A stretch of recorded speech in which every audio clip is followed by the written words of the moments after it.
Selamat pagi Bapak Ibu dan jemaat yang dikasihi Tuhan. Mari kita mengawali hari ini dengan membaca dan merenungkan firman Tuhan dari Injil Markus pasal yang kelima. Demikian firman Tuhan. Lalu sampailah mereka di seberang danau di daerah Gerasa. Baru saja Yesus turun dari perahu, datanglah seorang yang kerasukan roh jahat dari pekuburan menemui dia.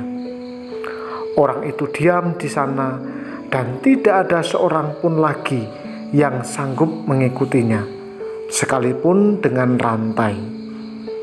Karena sudah sering ia dibelenggu dan dirantai, tetapi rantainya diputuskannya dan belenggunya dimusnahkannya, sehingga tidak ada seorang pun yang cukup kuat untuk menjinakkannya. Siang malam ia berkeliaran di pekuburan dan di bukit-bukit sambil berteriak-teriak dan memukuli dirinya dengan batu. Ketika ia melihat Yesus dari jauh, berlarilah ia mendapatkannya lalu menyembahnya. Dan dengan keras ia berteriak, "Apa urusanmu dengan aku, hai Yesus, Anak Allah yang Maha Tinggi?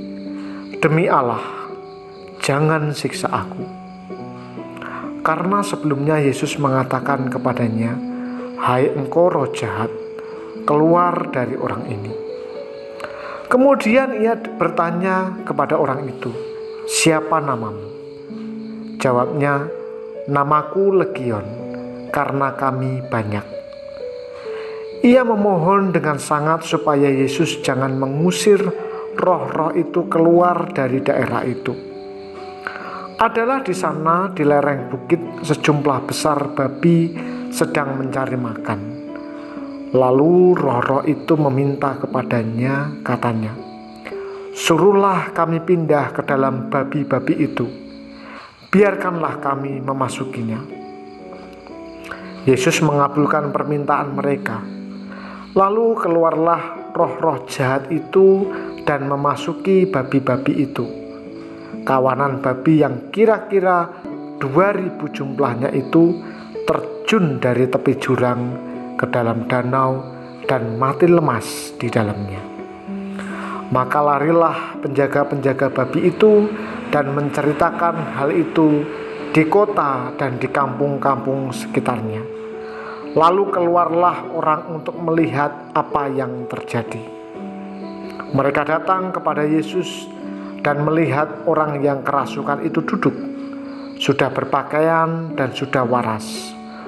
Orang yang tadinya kerasukan legion itu, maka takutlah mereka. Orang-orang yang telah melihat sendiri hal itu menceritakan kepada mereka tentang apa yang telah terjadi atas orang yang kerasukan setan itu dan tentang babi-babi itu. Lalu mereka mendesak Yesus supaya ia meninggalkan daerah mereka. Pada waktu Yesus naik lagi ke dalam perahu, orang yang tadinya kerasukan setan itu meminta supaya ia diperkenankan menyertai dia. Yesus tidak memperkenankannya, tetapi ia berkata kepada orang itu, "Pulanglah ke rumahmu, kepada orang-orang sekampungmu, dan beritahukanlah kepada mereka segala sesuatu yang telah diperbuat oleh Tuhan atasmu dan bagaimana ia telah mengasihani engkau." Orang itu pun pergilah dan mulai memberitakan di daerah Dekapolis segala apa yang telah diperbuat Yesus atas dirinya, dan mereka semua menjadi heran. Sesudah Yesus menyeberang lagi dengan perahu, orang banyak berbondong-bondong datang mengerumuni dia, sedang ia berada di tepi danau. Datanglah seorang kepala rumah ibadat yang bernama Yairus. Ketika ia melihat Yesus, tersungkurlah ia di depan kakinya dan memohon dengan sangat kepadanya, "Anakku perempuan sedang sakit, hampir mati. Datanglah kiranya dan letakkanlah tanganmu atasnya, supaya ia selamat dan tetap hidup." Lalu pergilah Yesus dengan orang itu. Orang banyak berbondong-bondong mengikuti dia dan berdesak-desakan di dekatnya. Adalah di situ seorang perempuan yang sudah 12 tahun lamanya menderita pendarahan. Ia telah berulang-ulang diobati oleh berbagai tabib, sehingga telah dihabiskannya semua yang ada padanya. Namun sama sekali tidak ada faedahnya. Malah sebaliknya, keadaannya semakin memburuk. Dia sudah mendengar berita-berita tentang Yesus. Maka di tengah-tengah orang banyak itu, ia mendekati Yesus dari belakang dan menjamah jubahnya. Sebab katanya, "Asal ku jamah saja jubahnya, aku akan sembuh." Seketika itu juga berhentilah pendarahannya dan ia merasa bahwa badannya sudah sembuh dari penyakitnya. Pada ketika itu juga Yesus mengetahui bahwa ada tenaga yang keluar dari dirinya. Lalu ia berpaling di tengah orang banyak dan bertanya, "Siapa yang menjamah jubahku?"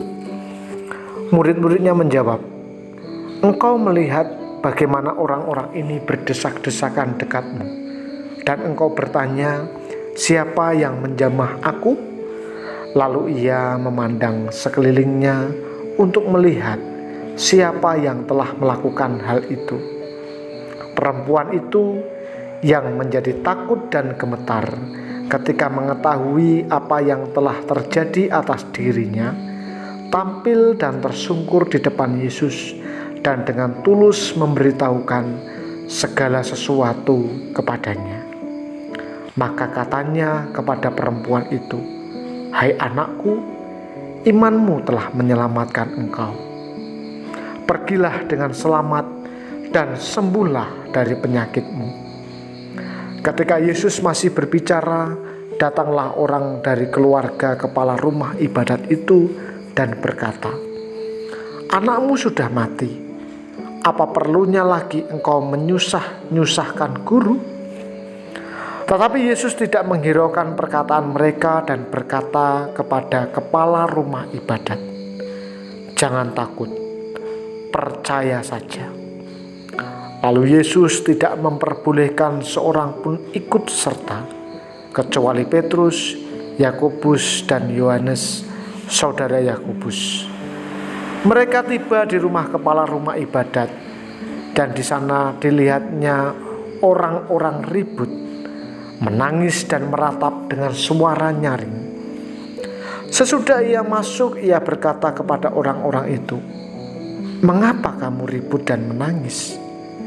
Anak ini tidak mati, tetapi tidur." Tetapi mereka menertawakan dia. Maka diusirnya semua orang itu.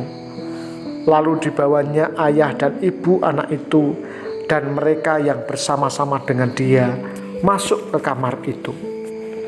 Lalu dipegangnya tangan anak itu, katanya, "Talita kum," yang berarti, "Hai anak, aku berkata kepadamu, bangunlah." Seketika itu juga anak itu bangkit berdiri dan berjalan, sebab umurnya sudah 12 tahun. Semua orang yang hadir sangat takjub. Dengan sangat ia berpesan kepada mereka supaya jangan seorang pun mengetahui hal itu. Lalu ia menyuruh mereka memberi itu makan. Bapak, Ibu, dan jemaat yang terkasih, setelah mereka melewati badai dan menyeberangi danau dengan selamat, Yesus dan murid-muridnya tiba di daerah orang Gerasa atau Gadara. Seorang yang kerasukan roh jahat datang kepada Yesus.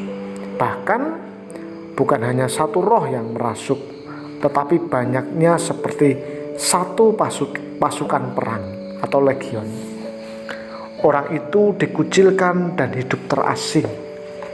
Ia berlaku tidak normal karena roh-roh jahat menawannya. Ia dapat memutuskan rantai-rantai yang mengikatnya, tetapi dalam dirinya sendiri ia tetap diikat oleh roh-roh jahat itu. Kehadiran Yesus membuat roh-roh jahat itu tidak tenang.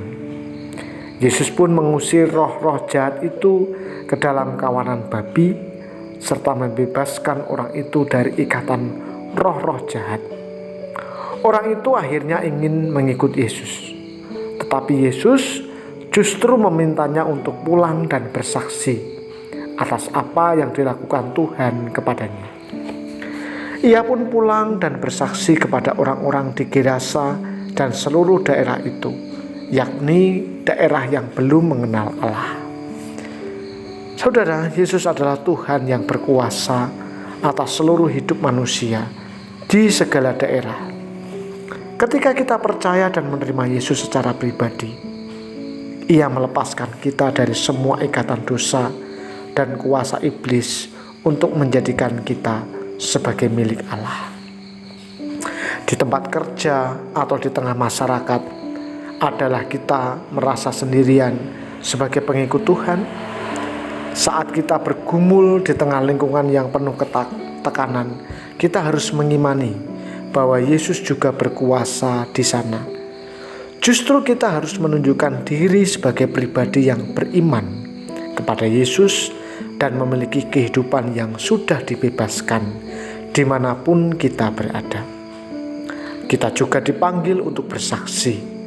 Memberi kesaksian berarti berani menceritakan pengalaman kita bersama Yesus dan mengakui kuasanya yang sudah membebaskan kita dari ikatan dosa.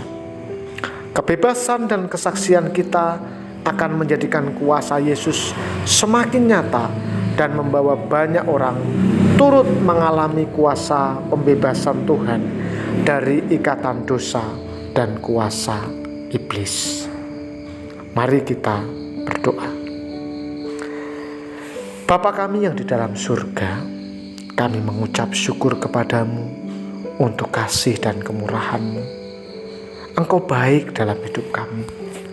Melewati berbagai pergumulan, tantangan dan persoalan, Engkau menyediakan jalan keluar. Bahkan Engkau menguatkan dan menopang kami. Pagi ini kami mau berdoa bersama-sama untuk umat Tuhan yang di masa raya Natal ini mengalami sakit. Tuhan, mari Engkau lawat mereka, jamah mereka, sembuhkan dan pulihkan mereka sesuai dengan waktu dan perkenanan Allah. Kami sungguh merindukan saudara kami yang sakit, baik di gereja GKMI Salatiga maupun di cabang-cabangnya. Tuhan lawat satu persatu. Mereka yang sudah lanjut usia, mereka yang sudah sakit menaun, mereka yang saat ini sedang merindukan jamahan Tuhan. Kiranya Tuhan memberkati. Kami juga berdoa untuk umat Tuhan yang masih studi. Berikan mereka semangat untuk mengerjakan tugas mereka sebagai seorang pelajar. Jemaat Tuhan yang bergumul dalam perekonomian, Tuhan memberkati pekerjaan, usaha dan keluarga mereka. Terima kasih Tuhan. Kami bersyukur untuk hari ini. Dan kami sambut hari ini dengan penuh pengharapan di dalam Tuhan kami, Yesus Kristus. Amin. Selamat beraktivitas Bapak Ibu semuanya. Tuhan Yesus memberkati.